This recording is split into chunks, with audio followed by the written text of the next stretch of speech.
open in the Artisans Division.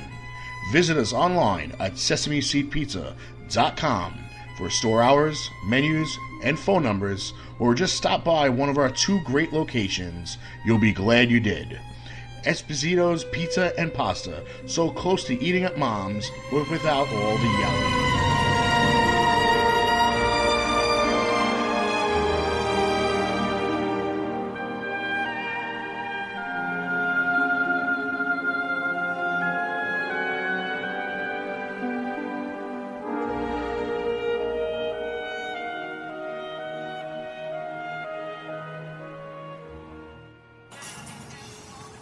This is former WWE superstar Damian Sandow, now known as Aaron Stevens, and you're listening to Damage 365 Radio. Keep it tuned. You're welcome. The following announcement has been paid for by the New World Order.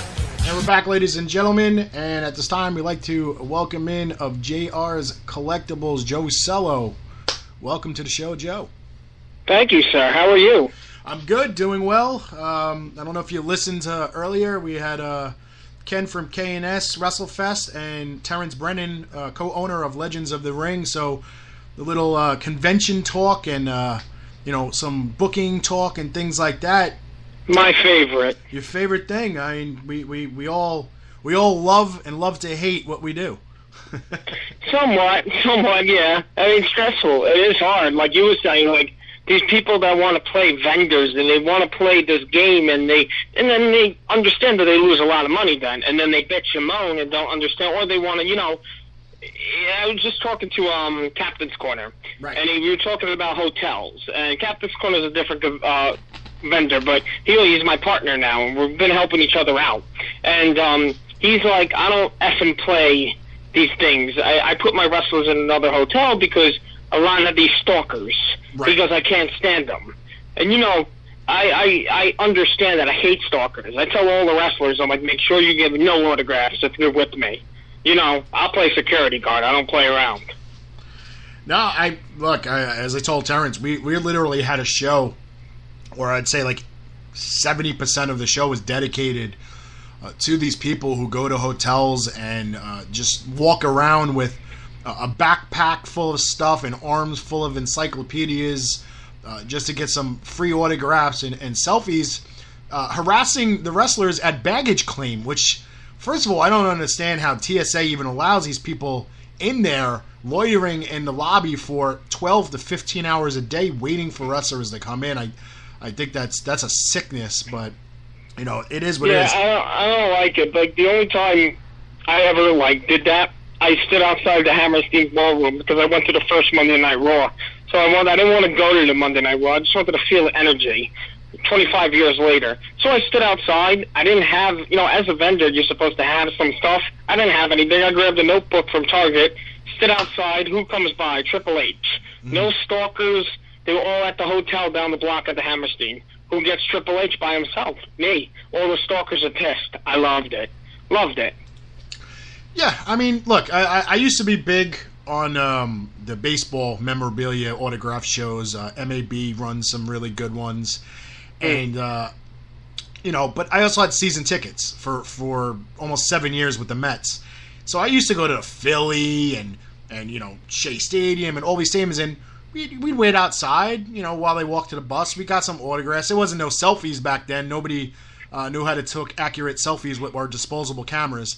So, we didn't have any of that, but I will say that that's a less stressful situation because, the player could just get on the bus or he can come over and sign. When you're standing there in their face at baggage claim, there's nowhere for that wrestler to go. And if they don't sign it, then these people go to social media and they bitch and they whine and curse out the wrestler. Oh, they're a piece of crap. They wouldn't sign. But Sasha Banks is an asshole. She won't sign. Well, you know what? If I was a celebrity and I'm out with my family or I'm at the hotel traveling all day long to get to this function, I wouldn't want people running up to me for free autographs and selfies either. There's an invisible line, an invisible boundary that you should respect as a fan Airports and hotels, just leave them the hell alone. If they're eating dinner with their family or friends, leave them alone. They're traveling, leave them alone. If they're walking down the street, by all means, walk up to them and say hi and take a selfie. If they're in the arena, by all means. If they're walking out of the arena to the bus, by all means, they're on the clock.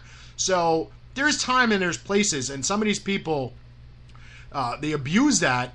And that's what, in the long run, hurts us as bookers, because wrestlers remember this. So when we call them up, when they're on the market and say, hey, we like to bring you to a convention, to do a meet and greet, boom, first thing in their mind is, oh, great, I got to deal with these people all in my face again. And boom, all of a sudden their price goes up, because they don't want it. Now it's an inconvenience for them, so they want to be compensated for their, for their inconvenience. And, and then they go to the airport when we fly them in, for these conventions or WrestleCon or anything else, and they get harassed. Like SummerSlam's coming up, so I'm fully expecting all the Facebook stalker pictures to be in full effect. Oh, absolutely. You always see them. I have a fight with a couple of them because I don't like the words they say. They're like, step up your game. Mm-hmm. Step up your game. Like, you didn't pay for the fucking pick. What do you mean? People want to pay for the pick. I don't need to step up my game. Basically, you're stalking somebody. Like, don't say that to me. I hate those kind of words. I hate people when they say that kind of stuff. And they're like, it's not stalking, it's a hobby. No, it's stalking. No. You're stalking. Hobby. That's it. Hobby is collecting signatures that you purchase. Yeah. Collecting baseball cards is a hobby. Getting them signed at a show is a hobby. Walking up to someone in an airport is a troll. That's not a hobby. Last time I checked, stalking and being a troll is not a hobby at all. But yeah. Well, forget these stalkers. Let's talk about conventions right now.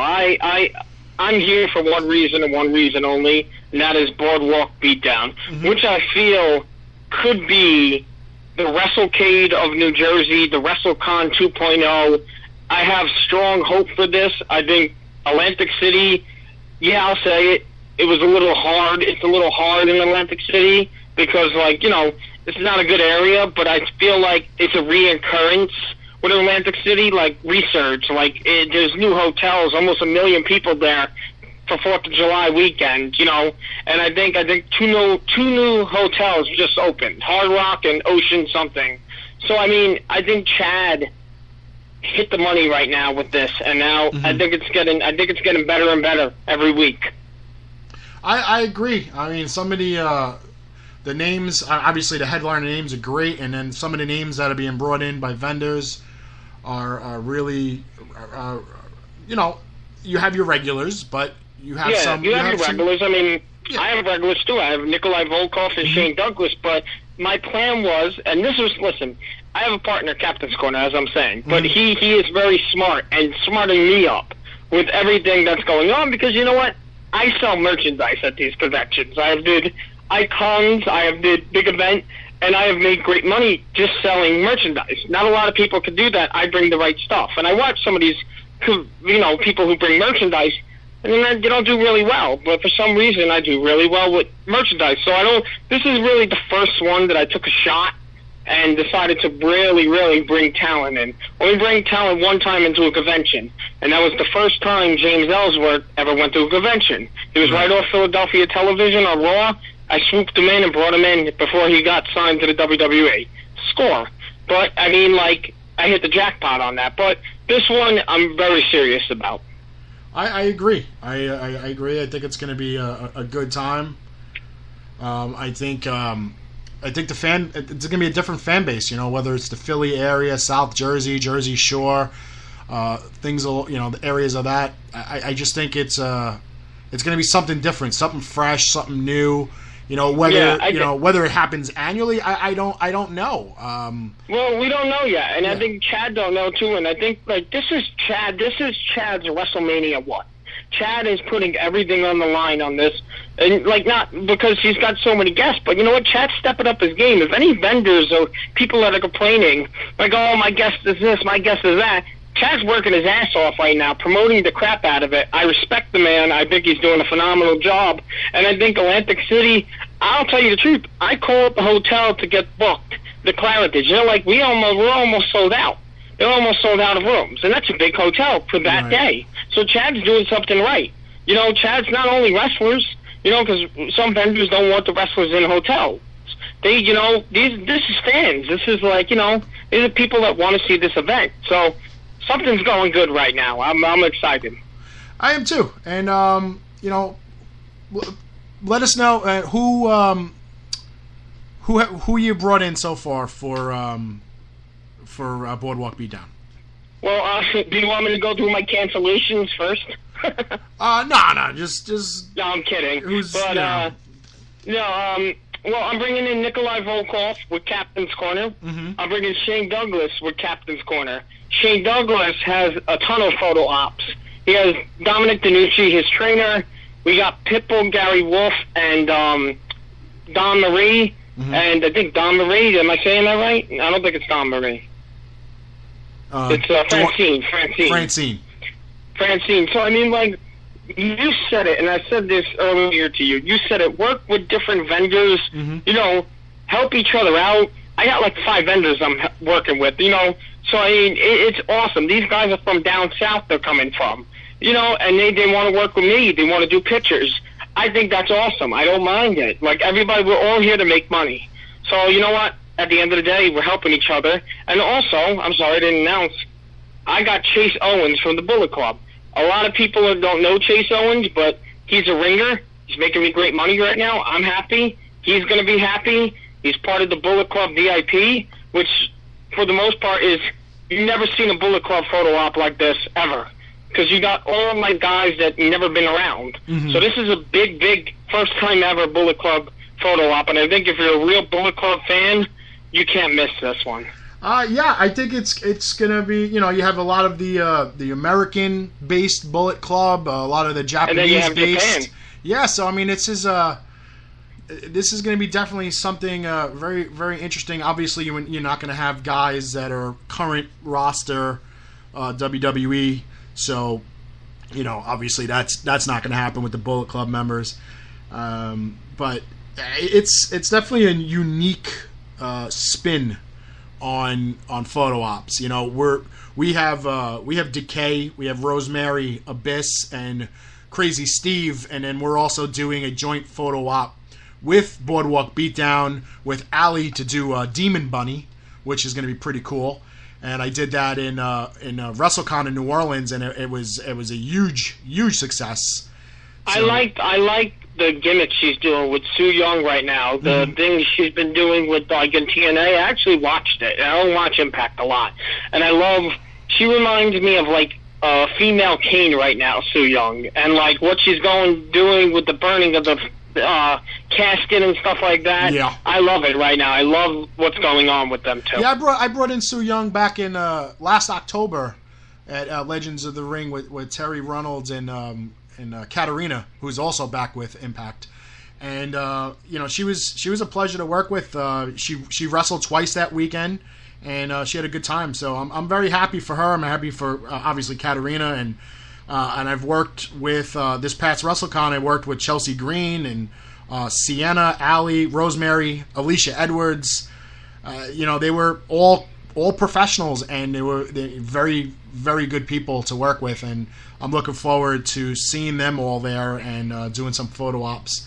So people are waiting to find out this this new name that you're partnering with.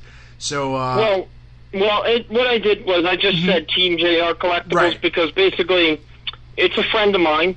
I wanted him to get a wrestler. I say, let's do something different. Let's get a first-timer. Ring of Honor's in town this week. Who's around? Maybe they'll come in. And I said, it was a score, I think. I think it's a score. I think the guy will do great. He never really did a convention. I've never seen him do a convention. He's been around a little bit, but mostly Ring of Honor. Nobody really has heard of him. People heard of him, but no, Ring of Honor is right now where his bread and butter is. Right. And his name is now television champion, Ring of Honor television champion, Punisher Martinez. And he'll be with my friend, and he'll be under my pre-order list in my mailing if anybody wants him, and I'll announce him on Facebook as soon as I'm done with this interview. And I think it's a first time ever, fresh face, great. I think it's great. I think he'll do fantastic. You know, I know people are like, oh, it's not Flip Gordon. Somebody trying to get him.